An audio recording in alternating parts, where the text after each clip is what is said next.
Do you ever feel like a stranger in your own career since becoming a mom? Like you've changed so much, but your work hasn't? Maybe what once felt like your dream job now feels kind of empty or misaligned, like your heart has quietly moved somewhere else. If that sounds familiar, you're not alone. In today's episode, I want to talk about what it's like when motherhood shifts your identity and your ambition. I share a bit of my own story, what helped me find my footing again, and why I believe midlife is the perfect time for reinvention. Because success isn't just about titles or income, it's also about fulfillment. Hi, and welcome back to the Doula Johanna Podcast. Let's dive in with this big truth.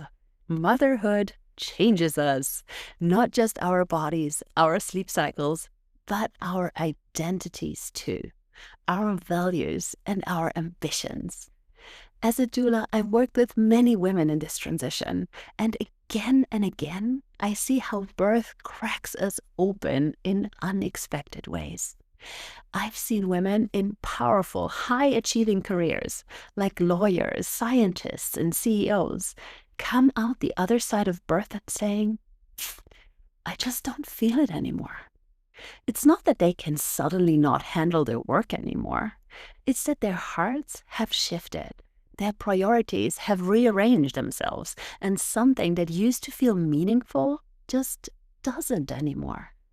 And it's not always a negative thing. Some friends of mine actually fell more in love with their careers after having babies. They almost felt like, if I can push out a baby and keep it alive for a whole year with just my body, I can do literally anything. Bring it on. But for so many, the job that once felt exciting now feels irrelevant. Like, why am I spending 8 hours a day answering emails when I could be supporting my neighbor who's suffering from postpartum depression? How can I care about quarterly targets when there are still starving kids all over the world? Motherhood connects you to life in a more visceral way, doesn't it? And it opens your eyes to suffering and beauty you may never notice before.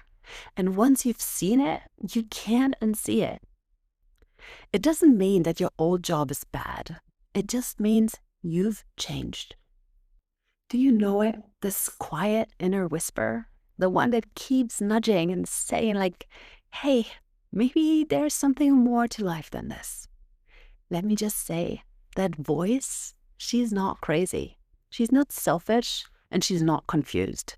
She's wise. Maybe your job still pays the bills. Maybe you even like parts of it.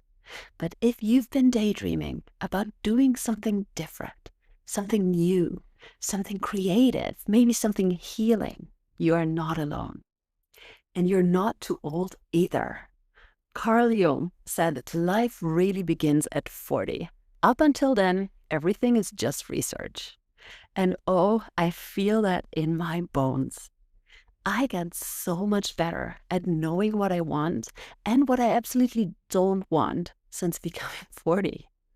It's still not perfect, far from it. It's also not tidy, but it feels real. I've learned to say no to things that drain me. And I gave myself permission to pursue what makes me feel electric. I trust that inner voice so much more these days, and I let her guide me towards more joy, more alignment, and more me. Recently, when I talked to my husband about me wanting to do this hospice volunteer training, he looked at me lovingly, but he said, you need to ask yourself, Johanna, what it gives you at the end of the day. Because if your main goal is to make more money, training to work for free later might not be the smartest decision. And let's be honest, he's not wrong. We are a family of 5. Money matters. I'm often worried about money, and he's well aware of that. I'm trying to grow my business. But here's the thing. This calling I feel to be present with people at the end of their lives, it's not logical. It's more spiritual. It's a soul level calling.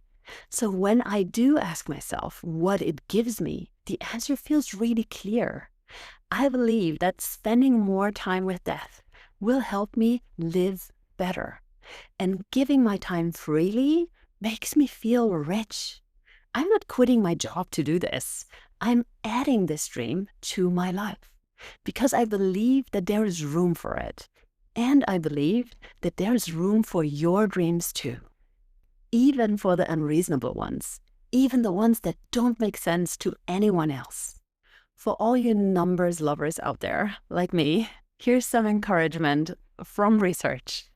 A 2023 Harvard Business Review report found that women over 40 are the fastest growing group launching new businesses, often focused on healing, impact, and community. Other studies show that midlife career shifts often bring more life satisfaction and greater purpose. And get this, a University of Michigan study found that having a strong sense of purpose can add up to 7 years to your life. 7! So yeah, reinvention isn't some crisis response. It's a brilliant, well-documented strategy for long-term happiness. And you're not alone. Look at all the celebrities that did that. People like Oprah, Gwyneth Paltrow, Brené Brown, and Mel Robbins all shifted their careers midlife, guided by purpose and passion. You're not falling behind. You're right on time. I'm sure you all know by now that I'm a big fan of Ramit Sethi's idea of a rich life. Not just in terms of money, but how you spend your time and energy.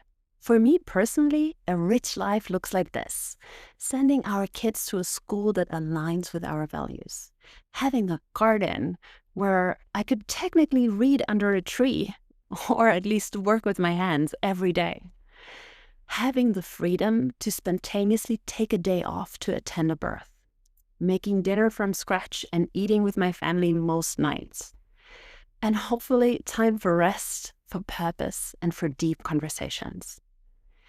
Could I achieve that while working 60 hours a week at a prestige job? Maybe. I don't really think so. If you disagree and think there's a company out there that would pay me a lot of money and at the same time give me the flexibility to work as a doula, please let me know. I'm very interested. But in general, I've built a life around what feels meaningful to me, even if the income isn't perfect yet.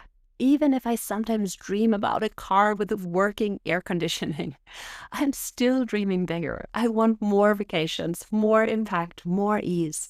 But I also know I'm on the right path. It feels good. So if you are feeling that inner nudge, that gentle, persistent voice saying there has to be more, don't ignore her. You don't have to burn everything down to follow her. Just take one small step. Sign up for the class, start the blog, talk to someone about your idea. Because every time you do something that lights you up, you send a ripple out into the world. Your joy is not selfish. It's powerful, and we do need more of it. You are exactly where you're supposed to be, ready for something real. You've raised kids. You've kept the chaos from spilling over. You've been the glue holding so many pieces together. And now it's your turn. Midlife is not a crisis. It's your power zone, that space where you stop giving a fuck about the noise, start tuning into your own truth, and finally listen to this inner voice of yours. And if you want a little company on that path, I'd be honored to walk beside you. I do not only support women through birth, I support them through their caterpillar phase as well. So if you want to chat one-on-one, I'm here. Otherwise, I'll catch you next Friday. Until then, take care and remember to be your own life doula.